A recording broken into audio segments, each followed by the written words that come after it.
And right now we have a wonderful guest. It's a very great colleague, an ultimate rocker, Luděk Motyčka, who has been actively present in senior positions in HSBC. He has more than 10 years experience in top management. He has a PhD in marketing, so he's very competent to speak about the topic. Please welcome on stage Mr. Luděk Motyčka.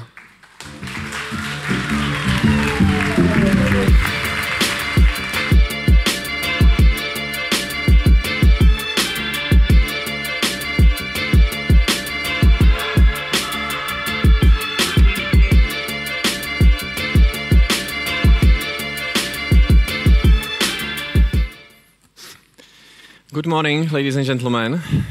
I'm honored to be with you again here. First of all, it's really great to actually see a lot of you standing in the back, but there's still plenty of seats. And you all told me that you were waiting for the break. So right now is the time. Please move forward. Please. Go, go, go. I might sign something if you wish. I never did it before, so please move forward. Because actually, what it causes, there are people waiting outside and they are scared as the tent is full, so they're staying away. No more people. There's still like 30 seats. Like Arthur is really alone here in the first row. Guys, move here, please. It's ultimate opportunity. You have to sign the place and not to leave it throughout the whole day. Cool. So while some people are moving, let me ask you a very simple question. How many of you were with us in Budapest? Can you raise a hand? So it's something like 30% of people. Good. I'm asking because I will build a little bit on my presentation. So those who hasn't seen it, it's available on the internet, so you can check it afterwards. But now, seriously, let's start. Do you recognize the picture? Do you know where it comes from? No Star Wars? I've heard. Star Trek, yes, Star Trek movie. It's one of my favorite, but why I'm showing it to you, it's because I'll talk about technology. I'll talk about how technology changes our lives, and Star Trek is ultimate technology dream, I believe. And I also speak a little bit about how this technology impacts user behavior and what are the implications on business.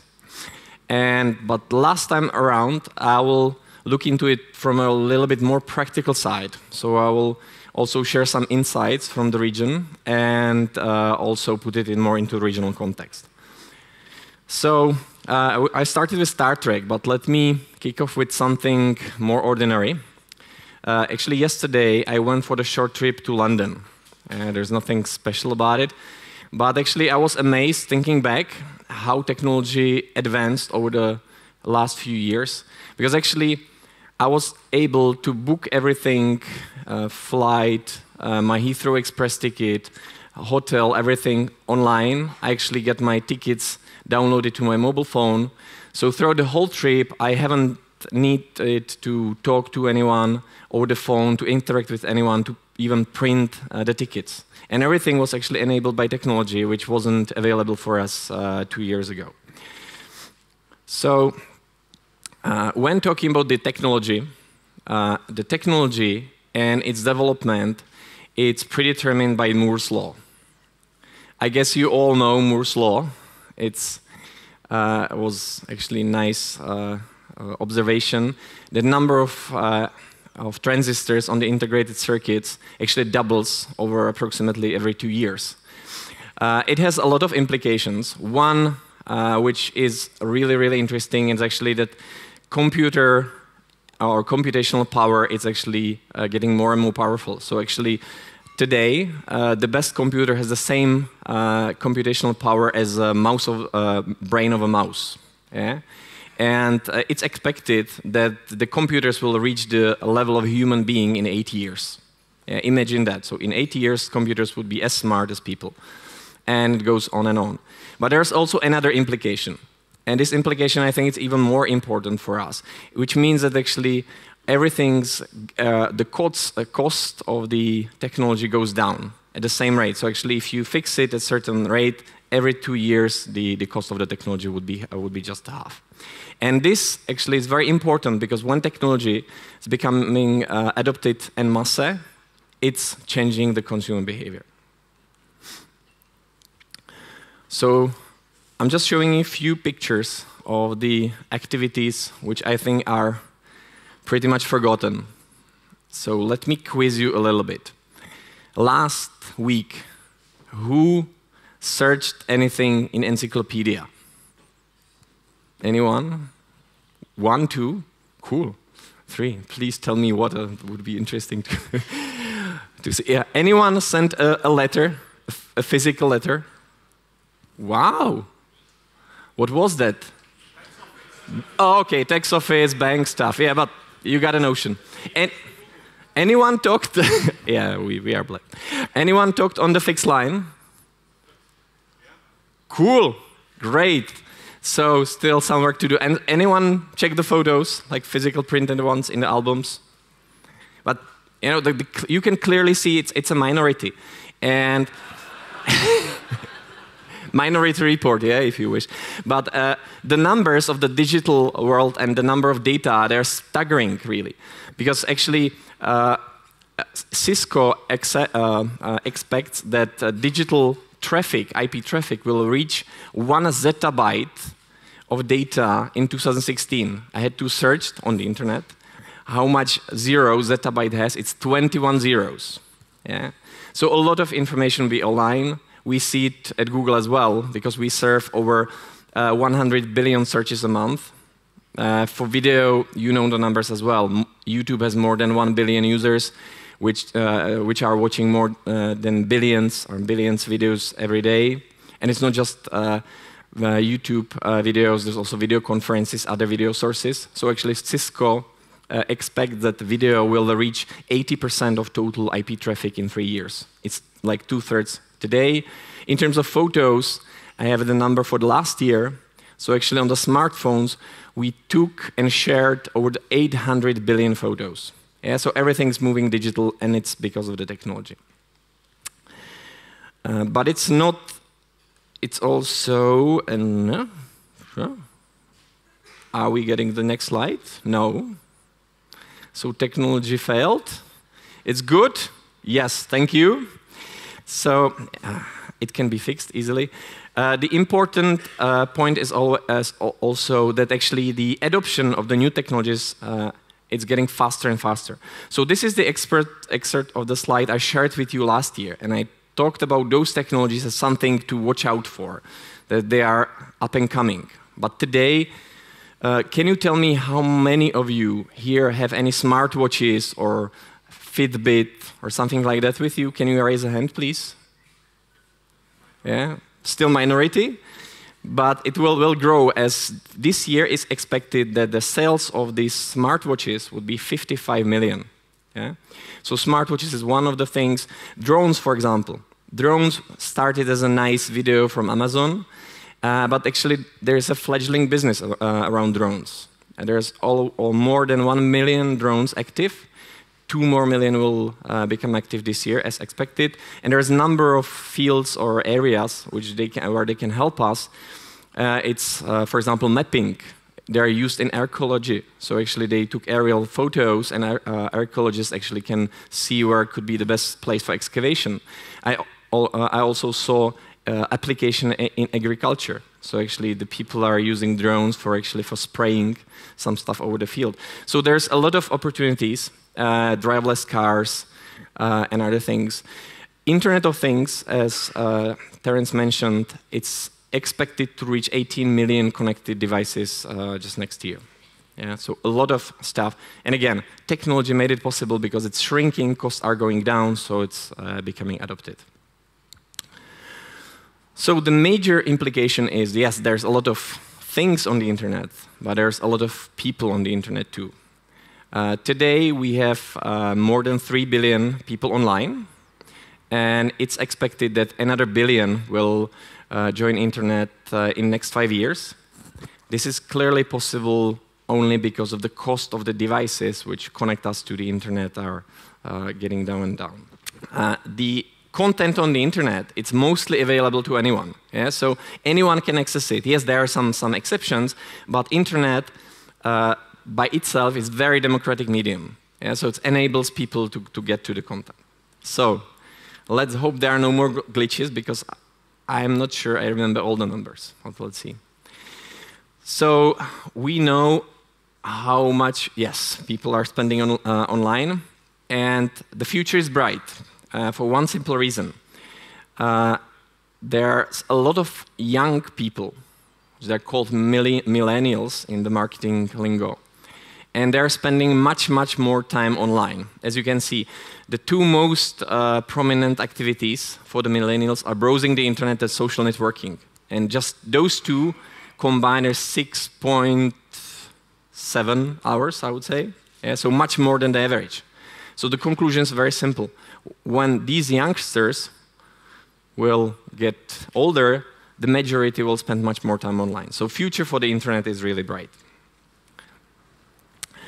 And the important question for all of us here is actually, how does it translate into advertising revenue? Yeah.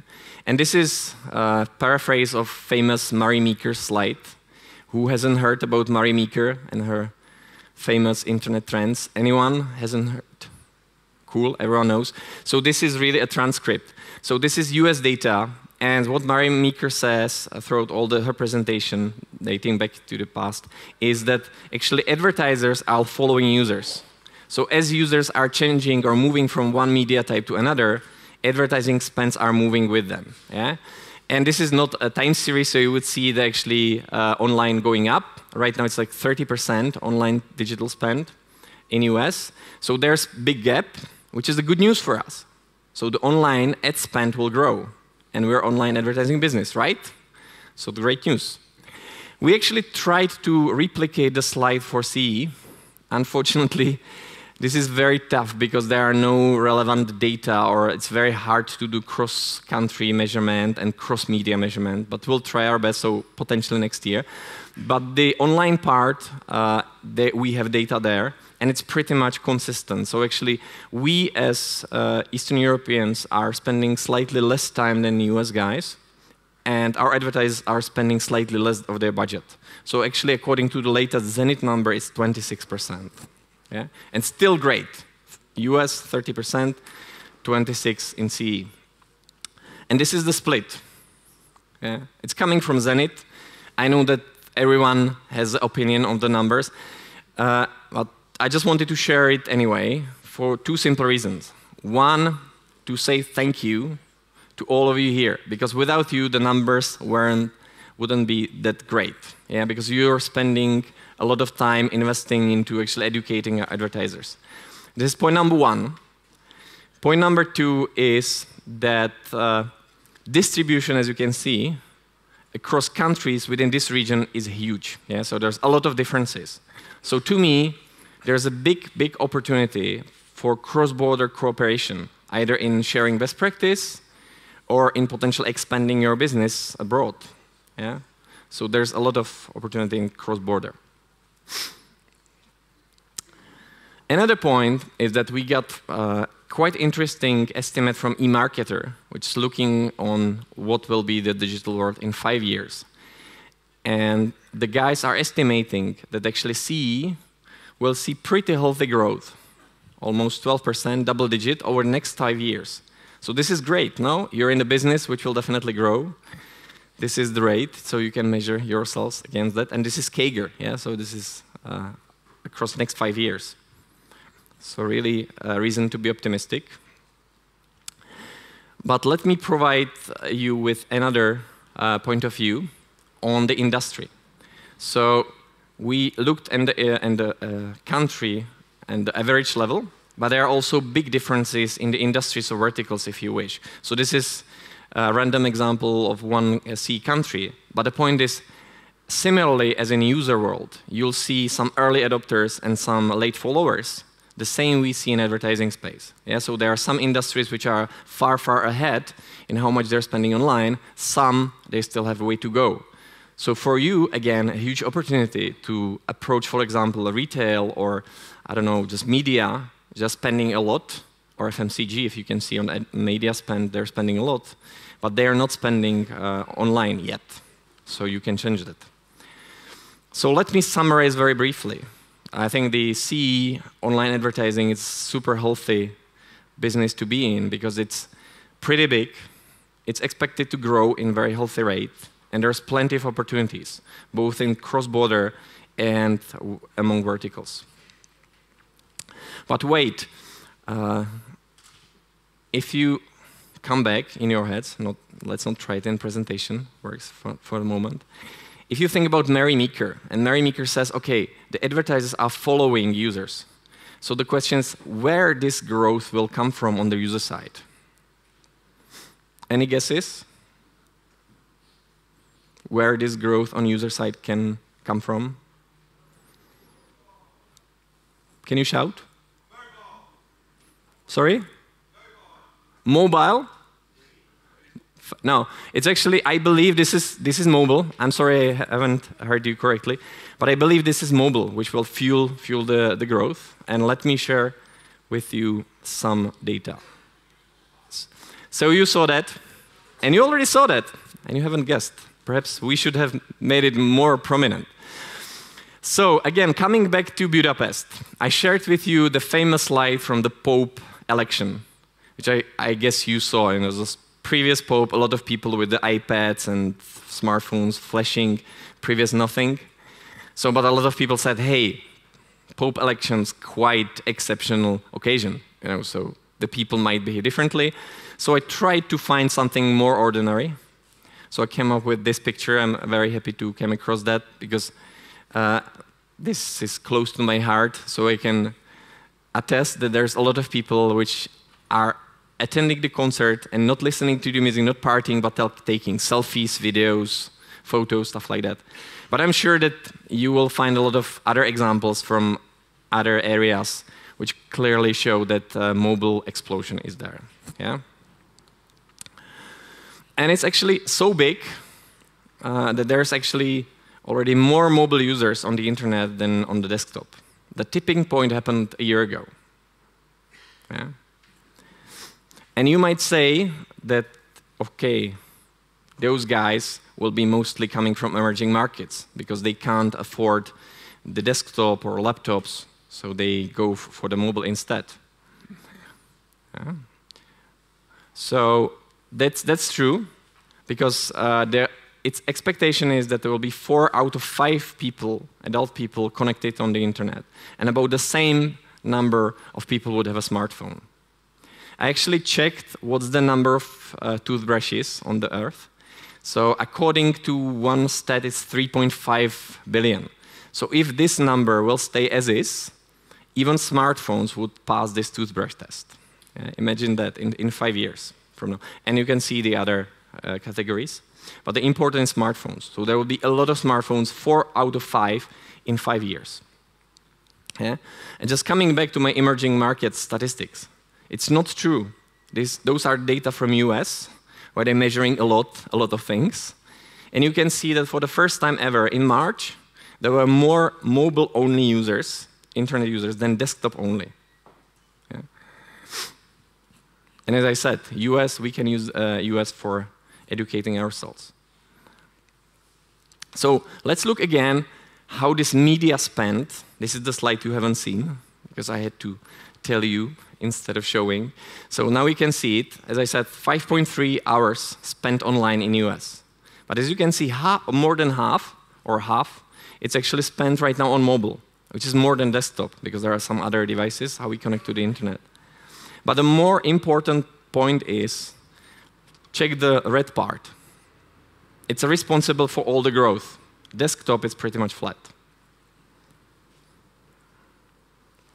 And this will, again, get bigger and bigger, because millennials, these young people defined as 18 to 35, really, really love their smartphones. And they believe they are super powerful, so they will be able to do everything on their smartphone in 5 years from now. They wouldn't need any other device. Yeah? So the mobile already there, growing, and will grow even further. There's actually new psychological term introduced. nomophobia. I'm not kidding, this is actually existing. And I'm not surprised because a lot of people created so strong emotional bond to their smartphone. It's actually, in UK, there was a research which showed that average smartphone user touches their smartphone 200 times a day. 200 times a day. Actually, 4 out of 10 people admitted that they feel lost without smartphone. And according to another famous statistic, 55% of people would give up coffee rather than smartphone. There was also other activities. I encourage you to search on the internet what they would give up for smartphones. Interesting. Yeah, so people are really, really emotionally attached. So again, another reason to believe that smartphone will go even bigger. And some of our clients worldwide are seeing that. This is the live example from an undisclosed client. You can see the blue line, which is mobile search. The gray line is desktop search. And we see it even on the country level. From the Google perspective, there are already 10 countries globally which have more mobile search traffic than desktop. US and Japan are among them. Yeah, so this is really a reality. So how does it look like in CE? You might say that the US numbers are not relevant. So unfortunately, we don't have that sophisticated measurement as US. So we just check the number which says what's the preferred way to actually connect to the internet. And you can see the difference here is pretty staggering. Just 12% of people prefer to connect to the internet on mobile. So you might say, okay, I'm fine, this will take a lot of time to happen. But think a little bit back what I told you about technology adoption. It's happening super fast. And I strongly believe that it's actually happening already in CE. And I'll show you why in a minute. So first of all, Eastern Europeans love smartphones. Those are the numbers showing penetration of the online population. And on average, almost 1/3 of online users or internet users in the region have smartphones. And this is pretty similar or pretty stable distribution across the region. So it's not like people in one country, it's actually shared. Quick reminder though, those are the numbers showing penetration online population. So actually if you weight it to the normal population, the gap to US will grow, but never mind, yeah, it's coming. But the good thing is that adoption is expected to grow even faster. It should grow double-digit, and it's actually twice the US, so we'll see it coming. And what's more importantly for us in the room, you see CE expected to be the fastest growing in mobile ad spend. This is eMarketer study published a month ago. Yeah? So yes, users coming will grow fast, mobile ad spends will come. So we believe that the mobile is important. I hope I managed to persuade you a little bit that the mobile is important for your business as well. So we did a study in the region. We asked 4,000 people in the region to actually understand mobile a little bit. And I'll share some insight with you. And let me also share with you some numbers from Consumer Barometer. Who have heard anything about Consumer Barometer here? Anyone? A lot of people. Cool. So just a new set of numbers published last week. So please check it out. It's available free online. It shows a lot of numbers and a lot of facts on digital behavior. But most of the numbers would come from the exclusive research we did, and I'll share for the first time some results with you here. So 62%, this is the average number of people, online users, connecting on smartphones. Why 62 and before it was 61? This is weighted average for Poland, Ukraine, Romania, and Czech. Yeah? So from now on, because I'm just comparing research, when I see CE, it's those 4 countries. Apologies. Running it across the whole region would be a really, really tough job. So we got those 4. We believe this is representative. And there are some differences across the countries. Anyone surprised? Something looks surprising. Poland, the biggest. Ukraine, the lowest smartphone adoption. Yeah? So far, so good? This is what users told us, and we measured. And what's more important and more interesting is actually the purchase intent of this non-smartphone users to actually buy a smartphone.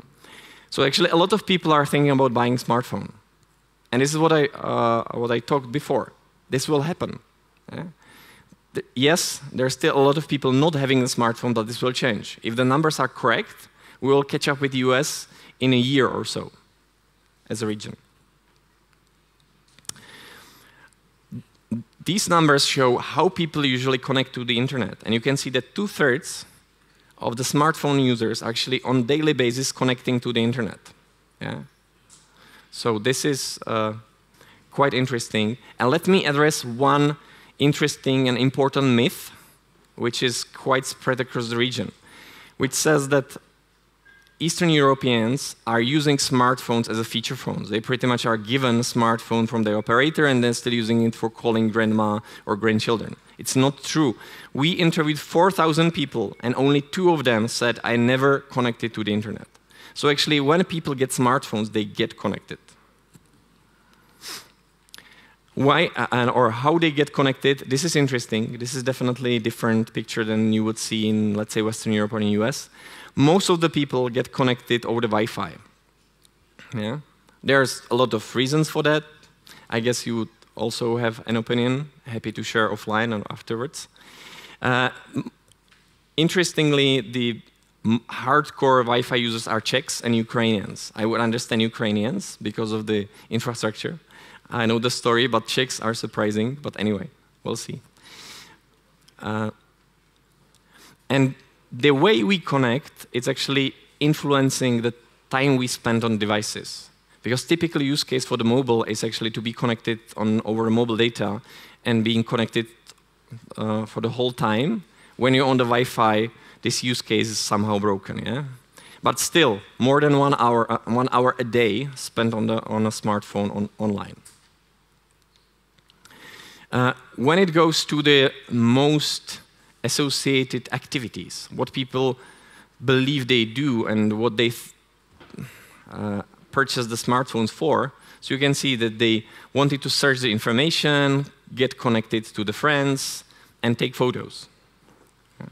But if you check it with the actual behavior, it changes a little bit. Yeah, so this is how we actually use the smartphones in the region. So personal emailing makes it the first. There's a lot of web browsing and also reading the news, which is pretty much, I think, the similar thing. Yeah. So the last category of the information I want to share with you is the number of apps installed.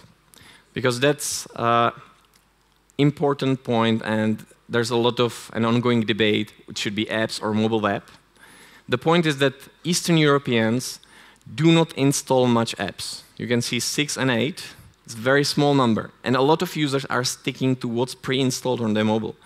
And I think another implication is that for the advertiser, it could be pretty hard or challenging to actually persuade their users to actually download just their app if it's specifically just one-purpose app. Okay? And the difference is not that great. It's pretty consistent across the region. Just Ukrainian tablet users seems to be a little bit adventurous. And so what are those apps? There are Google apps, but we excluded them. Google apps are pretty big: search, maps, YouTube. But on top of Google Maps, what are those apps people are using? And it's pretty consistent with global average. Typically, it's Facebook and instant messaging. Yes, and on top, you can see that there are some local apps like Kontakte for Ukraine.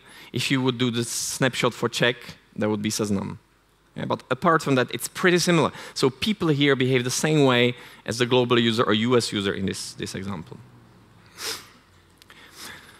So I hope right now you're reconsidering your priorities.